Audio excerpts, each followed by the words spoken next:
Hello दोस्तों, welcome back to another video. तो दोस्तों, आज की इस वीडियो में बात करने वाले हैं सेडिशन के बारे में। सेडिशन को बेसिकली हम देशद्रोह या राजद्रोह भी कह सकते हैं। तो आज की इस वीडियो में देखेंगे उसका मीनिंग क्या है, सेडिशन इन इंडिया में कौन सा प्रोविजन गवर्न करता है और क्या क्या उसके लिए पनिशमेंट दी गई है। दोस्तों, चैनल पर नए हैं तो चैनल को सब्सक्राइब कीजिए ताकि इस तरह के इंपॉर्टेंट लीगल अपडेट्स आप तक भी टाइम टू टाइम पे पहुंच सकें। तो आइए दोस्तों, स्टार्ट करते हैं इसका, देखते हैं क्या मीनिंग है।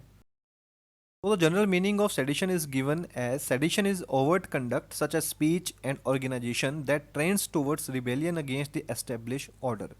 दोस्तों, अगर बिल्कुल सिंपल शब्दों में अगर हम कहें कि राजद्रोह या देशद्रोह किसे कहते हैं, तो अगर कोई भी व्यक्ति सरकार के खिलाफ कुछ लिखता है या बोलता है या लिखने बोलने वाले का समर्थन करता है या अपने लिखे गए या बोले गए शब्दों या फिर चिन्हों से बिल्कुल डायरेक्ट या इनडायरेक्ट तौर पर नफरत फैलाता है, तो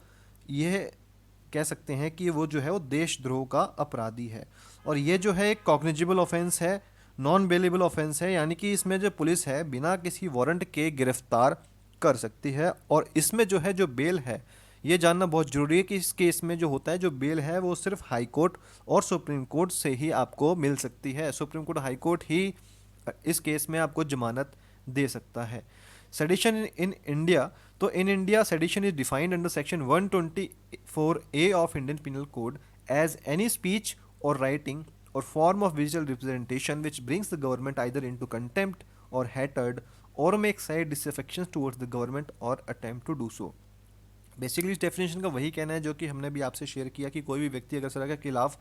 कुछ कहता है, कुछ गलत कहता है या कुछ गलत कहने वाले का समर्थन करता है, किसी तरीके से मतलब नफरत फैलाने की कोशिश करता है, तो वो इसके अंदर सेक्शन 124 के अंदर जो है उसको पनिश लाइबल किया जाएगा।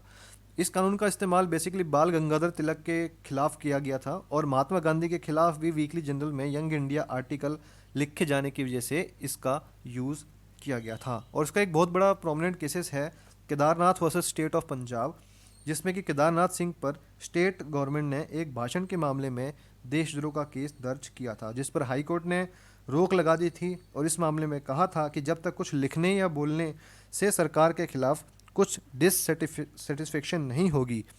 तब तक उस पर कोई सेडिशन का केस नहीं लगेगा। सो द पनिशमेंट का जो प्रोविजन दिया गया है वो है कि punishment for sedition is imprisonment for life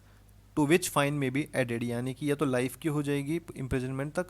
उम्र कैद, या फिर उसमें फाइन भी ऐड किया जा सकता है, या फिर कंडीशन और सिचुएशन को देखते हुए imprisonment which may extend to 3 years to which fine may be added और विथ फाइन, यानी कि कंडीशंस को देखते हुए इसको 3 साल से ऊपर का एक्सटेंड किया जा सकता है और साथ में इसके फाइन भी ऐड किया जाएगा।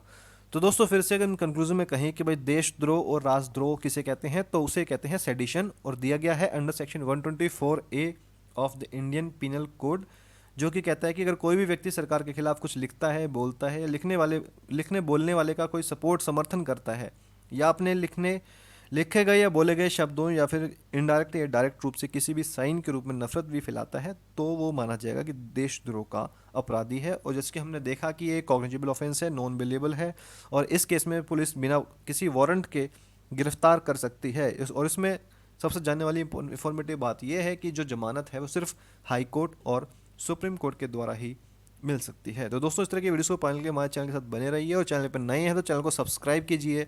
बेल आइकन को प्रेस करना ना भूलें ताकि इस तरह के इंपॉर्टेंट लीगल अपडेट्स आप तक टाइम टू टाइम पहुंच सके। थैंक्स।